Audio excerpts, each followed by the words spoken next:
Hello, I'm making this video because I make a video every day, and it's just something I'm committing to. No matter how things go, I'll try to be here to do this. And today is the 4th of March. Currently listening to an X Space um, by Justin French in this one community called the Startup Space. He's very good. He does these sales and marketing thingies. You know, he goes on for 1 hour, and there's also other people chime in and they talk, and everyone just shares insights, and they ask questions, and they start talking about really important things that you need to think about when it comes to developing your sales and marketing strategies. So I started listening to this type of stuff maybe a month ago, and I have to admit how it kind of changed my perspective in a lot of things. For one thing, it kind of changed the way I think about not just marketing, not just getting my ideas out there, but how you have to think about the whole process itself, because it isn't just you selling a service, it's you selling yourself and your capability to sell the service as well. And I think listening to that type of stuff also kind of helped me develop this thing in myself, this self-belief that I could be that person who sells that service that I want to sell. So it's just another testament to that kind of concept that I just keep harping on about ideas and about having the right ideas. Right? It's just it's very easy to have the wrong ideas. I'll just leave it at that. And my thing is just to have the right ideas all the time. I genuinely just want the right ideas. That's all. Okay, let me tell you what I did today. In the morning, I had this idea because I was watching someone else's video. I think it was Clarence, and guy from Amsterdam, making almost 20K on his school community. Very inspiring stuff. I look at that and I smile because I'm damn, it's possible. Okay, anyway, no, it's not just the 20K community. It's the fact that he's doing it from such a low subscriber count. Even if he's getting people from other places as well, like LinkedIn maybe, it's still done from a place of low subscriber count. That's really impressive. I genuinely want to replicate that kind of ability. So it's effectively just using an Airtable base to store leads. So I already created mine. I would love to show you, but I feel my computer is gonna bug out because it already did something like that when I was recording a video only a few minutes ago. Could be an hour ago. And yeah, I don't want to do that. But it's effectively just a table. So it's an Airtable table, and then an Airtable base. So there's one table with people, there's one table with inbound leads, there's one table with outbound leads, and then there's one table with prospects. It's very useful. So people are just contacts. They might even be people who see the table, who have access to the table, in case I ever want to sell the lead list to other people, sell access to it. Because I know for a fact that access to high quality leads is something anyone would pay for, and they pay cash. So if they didn't want to pay cash, then who the fuck there wouldn't be a lead generation model, a business model, if people don't want to pay cash for that type of stuff. So yeah, I did the newsletter in the morning, and then I did some client work. I finished the proposal, I sent it over, and then I also told her that I wanted to send over the contract so that I can start working. And when I was writing up the contract, I kind of had a hard time figuring out how much I should be charging for my services. I ended up writing 500 per month for maintenance, but I feel that's just so small for my goals. I want to charge 1,000, and I'm just thinking it over right now. I'm just genuinely just thinking it over, just mulling it over in my mind. want to go back and to just change the contract.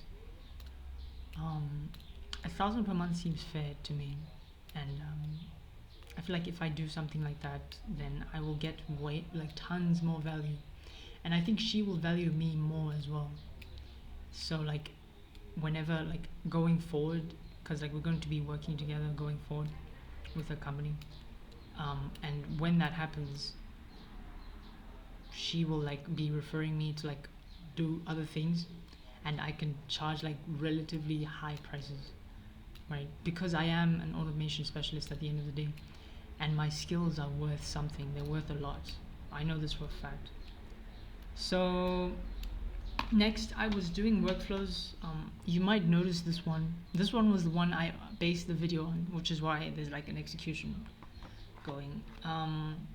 But there was like two of them that I wanted to like work on in the future, but I kind of hit a snag because I am currently very sad and very broken and very broke as well.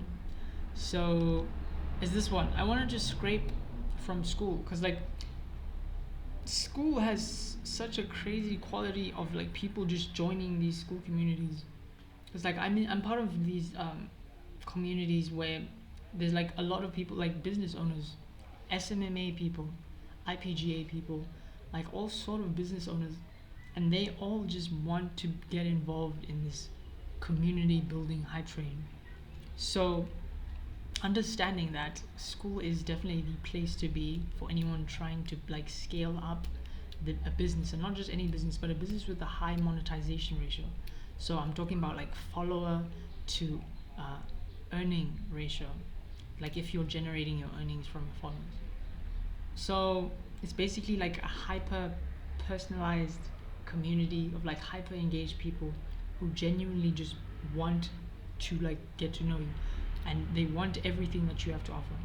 So those people are in there, and I want to get access to them. Like I want to take their information from school and then just plaster it in an Airtable base, and then I will start enriching those leads, qualifying them, and then seeing who I should actually be contacting. And there are many ways to like contact them. There's like DMs on school, which is capped at like 10 per, it should be 10 per week or 10 per month, I'm not entirely sure. But I already like hit my cap because I told myself that I wanted to do more outreach on school, and I ended up doing it wrong. So it's kind of sad. Now I can only reach out in the comments and then prompt people to DM me, which is also going to work, especially like if you actually like offer a ton of value.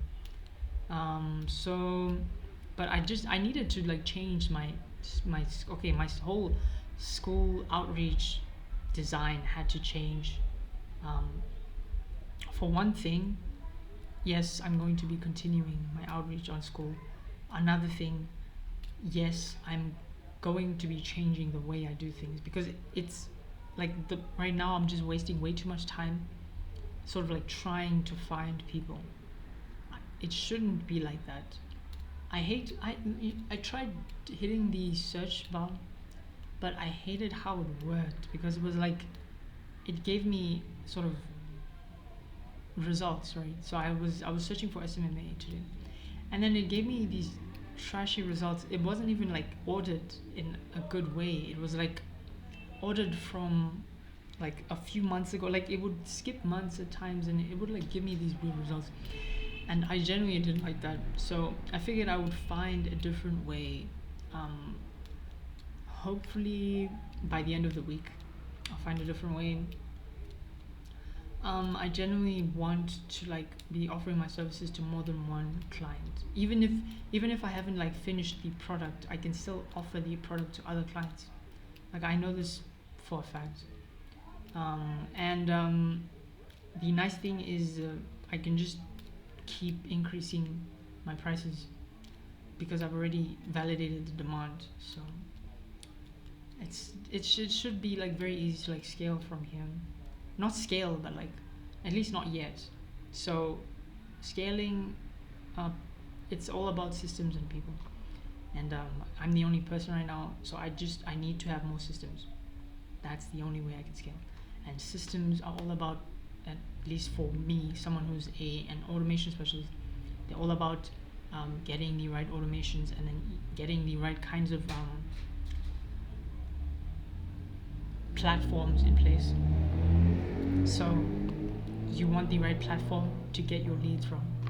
And right now I'm heavily constrained, but those constraints will be removed by the end of the month. And I think like that's the time where I'll start cranking out, doing some emails, cold emails, doing some crazy stuff. And I genuinely can't wait for that kind of future to happen. So yeah, I was talking about this client work. So I did some client work. I did 2 workflows. Right, I was showing you one of them, which is unfinished. I showed you the other one as well, which is this one. Okay, so I think it's the new one actually. Yeah, it's a new one. So I created a new table in my Airtable content transformer, and this one takes the content of any sort of like new article that I create, and then what it does is it takes the article itself, the article content, it filters on whether it's been done before or it needs to be done, and then if it's not been done, then it creates hooks for X and LinkedIn, and then it stores the copy that it just created, because like the hook is just a copy, because I'm going to be plugging the URL anyway. So it then generates the X post. So it's going to be an X post, and then it's going to be the link to the Substack in the reply. And on LinkedIn, it's just going to be the hook and then the URL underneath. And you might be wondering what this code node does. This code node is very useful because the LinkedIn node gives me, oh my god, I've been yapping for too long. The LinkedIn node gives me something like a URN. So I have to kind of format that. I have to take the last portion of that by doing like a split and then a pop. So I pop the last element of that array to give me that text string, which is the ID of the post, and then I can format the URL, and then I can put in an Airtable. So yeah, that's how it works. And I think I've been talking for too long, so I have to go. Goodbye, and I'll see you next time.